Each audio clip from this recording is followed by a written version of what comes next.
Oh, Muslims are defending their religion after the terror attacks in France and a new controversy at Duke University. Peggy Fox joins us from Chantilly, where a Muslim community is speaking out over what Islam is all about. Peggy? Well, the Mubarak community is part of the Ahmadiyya Muslim community, which they tell me goes back to the basic first teachings of Islam, which have to do with peace. You know, there are 1.5 billion Muslims around the world, and the Imam here says if they really believed in violence, there would be a lot more of it.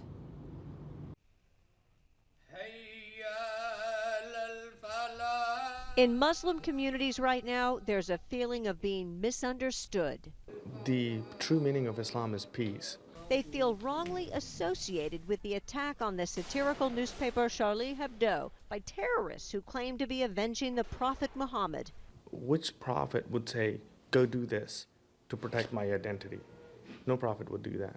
When ignorant Muslims responded to the ignorance of these cartoonists, Rizwan, the Imam at Mubarak Mosque in Chantilly, invited journalists to hear his sermon today about blasphemy and the Charlie Hebdo attack, which he says Muslims everywhere condemn. no matter how offensive something that someone did was, even if it was hurtful to us, the Holy Quran teaches us that justice is universal and human life is sacred and precious in every situation.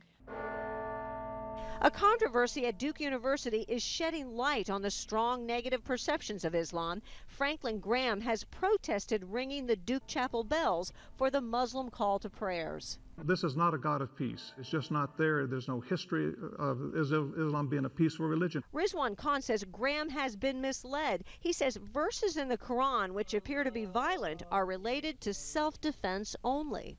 To say that Islam promotes violence is the same as someone saying that, for example, the United States kills its own citizens. Yes, in some states we have capital punishment, but there's a reason behind it. Imam Rizwan also talked about freedom of speech and what he sees as the exploitation of the sensitivities of the Muslim community. He said just as society doesn't tolerate use of the N-word, it should not tolerate making fun of religions. Live in Chantilly, Peggy Fox, WUSA 9. All right, Peg, thank you.